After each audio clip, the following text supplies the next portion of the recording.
یعنی جو چاول کے علاوہ ہو. کھجور کھانا ہے تو 3 انگلی سے پکڑ کے آپ کھا لیں گے. روٹی توڑنا ہے 3 انگلی سے توڑ کے کھا لیں گے. اور بھی کوئی چیز ہے تو جو 3 انگلی سے کھانے والی چیز ہو وہ 3 انگلی سے کھانا ہے. چاول کے لیے یہ حکم نہیں ہے، اس لیے چاول میں زیادہ انگلیاں استعمال کی جا سکتی ہیں. پھر ایک سوال اٹھتا ہے اور اسی سوال اور جواب پر آج کا درس ختم کر دیں گے انشاءاللہ. پھر اس کے بعد باقی آپ لوگوں کے ذہن میں بہت سارے سوالات ہوں گے اور انشاءاللہ سوال و جواب اور فائدہ اور افادہ اور استفادہ کا وقت رہے گا. سوال یہ ہے کہ جب حدیث میں آیا ہے کہ 3 انگلی سے کھانا چاہیے تو اس سے مقصد معلوم ہوتا ہے کہ چھوٹے لقمے کھانا چاہیے، بڑے لقمے نہیں بلکہ چھوٹے چھوٹے لقمے کھانا چاہیے. ایسی صورت میں چمچے سے کھانا اور کانٹے سے کھانا یہ چھوٹے چھوٹے لقمے کھلاتا ہے انسان کو. چمچ سے بہت زیادہ بھر کے یا تو بڑا چمچ استعمال کرے، لیکن کھانے کے چمچے تو چھوٹے چھوٹے ہوتے ہیں. تو چمچے سے کھانا زیادہ افضل ہے یا ہاتھوں سے کھانا افضل ہے؟ یہ سوال جو ہے اٹھتا ہے، کیونکہ جو مقصد ہے چھوٹے لقمے کھانے کا وہ چمچ سے آدمی زیادہ بہتر طور پہ چھوٹے چھوٹے لقمے کھائے گا، چبا کے کھائے گا. تو کیا چمچہ سے کھانا زیادہ افضل ہے، بہتر ہے، یا ہاتھوں سے کھانا افضل ہے؟ کچھ علماء کا کہنا ہے کہ چمچ سے کھانا افضل ہے، کیونکہ چمچ سے وہ مقصد زیادہ حاصل ہوتا ہے جو چھوٹے لقمے کھانے کا شریعت کا مقصد ہے. تو اگر مقصد کہیں پورا ہو رہا ہو، جیسے لاؤڈ اسپیکر سے اذان دینا بلا لاؤڈ اسپیکر کے اذان دینے سے افضل ہے، اس لیے کہ اذان کا مقصد کیا ہے؟ دور تک اللہ کا یہ پیغام پہنچایا جائے. تو جس طرح سے لاؤڈ اسپیکر سے اذان دینا افضل اور بہتر ہے کیونکہ اس سے مقصد حاصل ہو رہا ہے، اسی طرح سے چمچ سے کھانا افضل ہے. بعض علماء کا کہنا ہے چمچ سے کھانا افضل ہے کیونکہ اس سے مقصد حاصل ہو رہا ہے چھوٹے لقمے کھانے کا. کانٹے سے کھانا افضل ہے اس لیے کہ اس سے چھوٹے لقمے کھانے کا مقصد حاصل ہو رہا ہے. لیکن یہ بات صحیح نہیں ہے، صحیح نہیں ہے، کیونکہ انہوں نے صرف ایک چیز کو دیکھا چھوٹے لقمے کو، لیکن ہاتھ سے کھانے کے جو اور بہت سارے فائدے ہیں اس پر انہوں نے غور نہیں کیا. بہت ساری سنتیں چھوٹ جائیں گی اگر آپ ہاتھ سے نہیں کھائیں گے تو. ہاتھ سے نہ کھانے سے بہت ساری سنتیں چھوٹ جائیں گی. مثال کے طور پر ہاتھ دھونا ہے، ہاتھ دھونے کی سنت ہے. کھانا کھا لینے کے بعد کھانے سے پہلے دھونا اگر ضرورت ہو لیکن صاف ستھرا ہاتھ ہے. ابھی آپ غسل کر کے آئے ہیں، پھر کھانے کے لیے خصوصی طور پر ہاتھ دھونے کی ضرورت نہیں ہے، ہاتھ صاف ستھرا ہے. تو پہلے اگر ہاتھ صاف ستھرا ہے تو خاص طور پہ کھانا کھانے کے لیے ہاتھ دھونا ضروری نہیں ہے، اس میں کوئی کار ثواب نہیں ہے.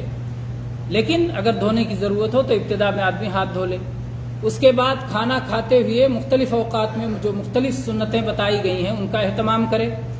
پھر کھانا کھا لینے کے بعد جب کھانا آدمی کھا لیتا ہے تو حدیث میں ہے کہ ہاتھ اس وقت تک نہ دھوئے حتی یلعقہا او یلعقہا، یہاں تک کہ ہاتھ خود چاٹ لے یا ہاتھ چٹا دے.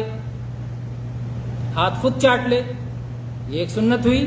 اللہ کے نبی صلی اللہ علیہ وسلم نے جو حکم دیا زبان سے وہ قولی سنت ہے، جو کر کے دکھایا وہ عملی یا فعلی سنت ہے، اور جو آپ کے سامنے کیا گیا آپ خاموش رہے وہ تقریری سنت ہے. 3 طرح کی سنتیں ہیں.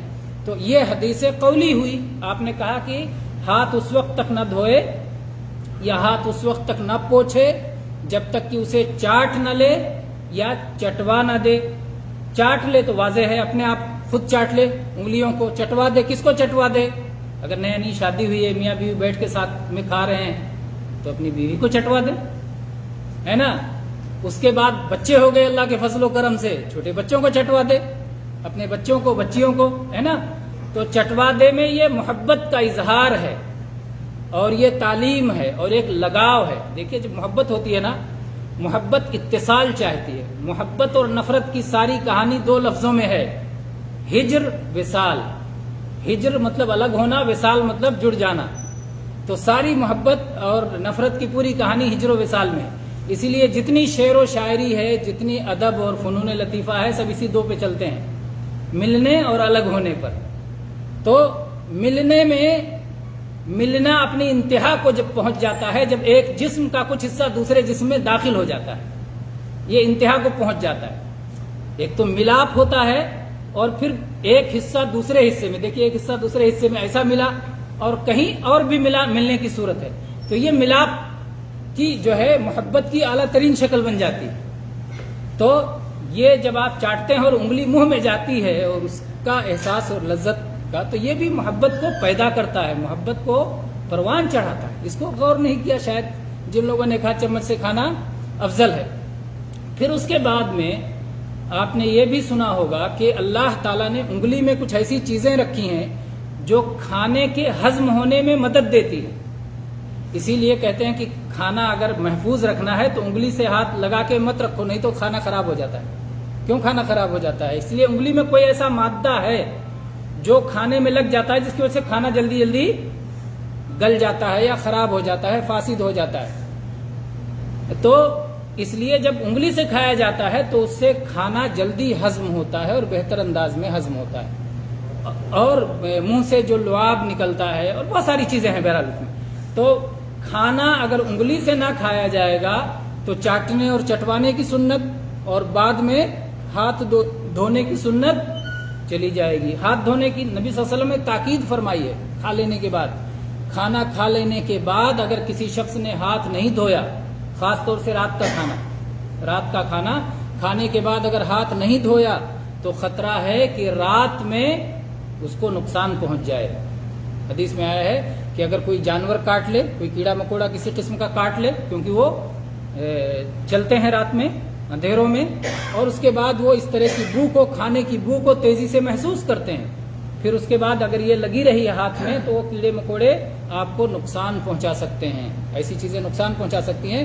تو حدیث میں ہے کہ جو آدمی اپنے ہاتھوں کو کھانے کے بعد نہ دھوئے اور اسے کوئی نقصان پہنچ جائے، فلا یلومن الا نفسہ، تو پھر وہ اپنے آپ کی ملامت کرے، اس نے غلطی کی ہے۔ تو اس لیے کھانے کے بعد کھانا کھانا چمچ سے کھانے کے بجائے ہاتھوں سے کھانا کھانا افضل ہے۔ کیا چمچ سے کھانا کھانا جائز ہے؟ بعض لوگ یہ کہتے ہیں چمچ اور کانٹے سے کھانا ناجائز ہے، بعض کہتے ہیں افضل ہے، بعض کہتے ہیں ناجائز ہے۔ ناجائز کیوں کہتے ہیں؟ کہتے ہیں کہ یہ یورپی قوموں سے آیا ہے، غیر مسلموں سے آیا ہے۔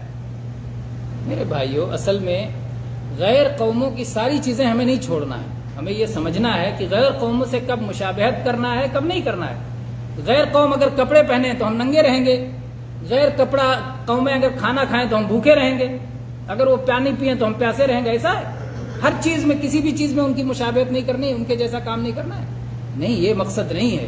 جب نبی صلی اللہ علیہ وسلم نے یہ منع فرمایا من تشبہ بقوم فہو منہم، جو کوئی کسی قوم کی مشابہت اختیار کرے اس کا انجام انہی کے ساتھ ہوگا، تو مقصد ہے ان چیزوں میں جو ان کا شعار بن گیا ہے، جو ان کی پہچان بن گئی ہے، اور خاص طور پہ دینی پہچان، دینی شعار، کہ ان کو دیکھتے ہی پہچان لیا جائے کہ یہ فلاں دین کا آدمی ہے، فلاں مذہب کا آدمی ہے، تو اس چیز میں مشابہت نہیں اختیار کرنی ہے، اس چیز میں، یا ایسی چیزیں میں کہ مشابہت اختیار کرنے کی وجہ سے ہمارے شریعت کا کوئی کسی حکم پہ اثر پڑے، ان کی مشابہت اختیار کرنے کی وجہ سے ہماری شریعت کے کسی حکم پہ اس کا اثر پڑتا ہو تو بھی مشابہت اختیار نہیں کی جائے گی، ورنہ ہر مشابہت منع ہے، ایسا نہیں ہے۔ اور کھانے کے معاملے میں، پینے کے معاملے میں، پہننے کے معاملے میں، لین دین کے معاملے میں، جو معاملات ہیں، عبادات نہیں ہیں، معاملات میں اصل کیا ہے؟ حلت اور اباحت، جیسا کہ بار بار یہ بات بیان کی جا چکی ہے کہ ہر معاملہ حلال ہے، ہر معاملہ جائز ہے شریعت میں، جب تک کہ شریعت کی طرف سے رکاوٹ نہ آ جائے، ممانعت نہ آ جائے، روک نہ دیا جائے۔ تو کھانے پینے کے معاملے میں اصل جواز ہے، جیسا چاہو کھاؤ، چاہے زمین پہ بیٹھ کے کھاؤ، چاہے کرسی پہ بیٹھ کے کھاؤ، چاہے جو ہے ٹیبل لگا کے کھاؤ، چاہے چھوٹا والا ٹیبل لگا کے کھاؤ جس سے زمین پہ بیٹھتے ہیں، ٹیبل تھوڑا سا اونچا ہوتا ہے، دسترخوان جس کو کہتے ہیں، یا اسی طرح سے اونچا ٹیبل کرسی کے ساتھ لگاؤ، جیسا چاہو، سب جائز ہے۔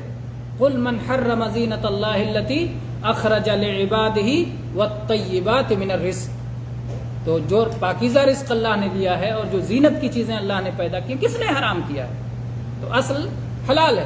اسی طرح سے کھانے کے معاملے میں اللہ تعالیٰ نے فرمایا قل لا اجد فیما اوحی الی محرما علی طاعم یطعمہ الا ان یکون میتۃ او دما مسفوحا، آخر آیت تک آپ پڑھ جائیں کہ کھانے کی کوئی چیز حرام نہیں ہے، خالی فلاں فلاں چیز حرام ہے، باقی سب حلال ہے۔ اسی طرح سے اللہ تعالیٰ نے کیا فرمایا زمینوں کی چیزوں کے بارے میں کہ خلق لکم ما فی الارض جمیعا، زمین میں جو کچھ ہے اللہ نے تمہارے لیے پیدا کیا ہے، زمین میں جو کچھ ہے اللہ نے تمہارے لیے پیدا کیا ہے. تو اگر وہ ہمارے استعمال کے لیے نہ ہو، منع ہو، تو پھر وہ اس میں احسان جتانے کا کوئی فائدہ نہیں ہوگا. اللہ نے احسان جتایا کہ زمین میں جو کچھ ہے اللہ نے تمہارے لیے پیدا کیا ہے، یعنی وہ تمہارے لیے جائز کیا ہے اس کا استعمال کرنا، اور حلال کیا ہے تمہارے لیے، وہ مباح بھی ہے اور حلال بھی ہے، سوائے اس کے کہ اللہ روک دے. جب تک اللہ تعالیٰ روک نہ دے، جب تک نبی کریم صلی اللہ علیہ وسلم سے اس کی ممانعت نہ آ جائے، تب تک وہ جائز ہے اور حلال ہے. یہ آیت سے علماء نے استدلال کیا ہے، خلق لکم ما فی الارض جمیعا. تو کہنا یہ ہے کہ چھری کانٹا بھی اسی میں آ جاتا ہے، اسی عموم میں، کہ چھری کانٹے سے آپ کھا سکتے ہیں، جواز ہے، اس میں ناجائز ہونے کی کوئی وجہ نہیں ہے. اور مشابہت اگر کوئی کہتا ہے تو مشابہت کی بھی کوئی وجہ نہیں بنتی ہے. ہر چیز میں مشابہت نہیں داخل کر دیں گے کہ یہ بھی ان کی مشابہت ہے، اس میں بھی ان کی مشابہت ہے. تو بہرحال، لیکن افضل تو بہرحال کیا ہے، ہاتھ سے کھانا افضل ہے، چھری کانٹے سے کھانا جائز ہے. البتہ چاقو سے کاٹ کے گوشت کھانا سنت ہے. نبی صلی اللہ علیہ وسلم نے گوشت کو چاقو سے کاٹ کے کھایا ہے، اس لیے گوشت کو چاقو سے کاٹ کے، اور خاص طور پہ اگر آپ یہاں دیکھیں، جب اگر پورا اونٹ اکٹھا بنا کے پکا کے رکھ دیا گیا ہو تو گوشت چاقو سے کاٹ کے ہی کھایا جائے گا، یا اسی طرح سے بڑا جانور مکمل رکھا گیا ہو تو اس وقت چاقو سے ہی کاٹ کے اس کا گوشت نکالا جائے. لیکن جہاں پہ چھوٹی چھوٹی بوٹی کی جاتی ہے وہاں تو چاقو کی ضرورت ہی نہیں ہوگی. تو بہرحال کہنا یہ ہے کہ کھانے کے معاملے میں چاقو کا استعمال کرنا یہ بھی سنت میں سے ہے، جس کو آپ حدیث کی کتابوں میں دیکھ سکتے ہیں. تو آج کے لیے اتنا کافی ہے. آج کے درس کے لیے اللہ تعالیٰ سے دعا ہے کہ اللہ تعالیٰ دین کے تمام مسائل میں سنت کو سیکھنے اور اس کے مطابق عمل کرنے کی توفیق عطا فرمائے. ہر طرح کی بدعات سے اور شرک سے اور کفر سے اللہ تعالیٰ ہم سب کی حفاظت فرمائے اور ایمان و اسلام کے زندہ رکھے، ایمانی کو وفات نصیب فرمائے. آمین. وآخر دعوانا الحمد للہ رب العالمین. صلی اللہ علیہ وسلم.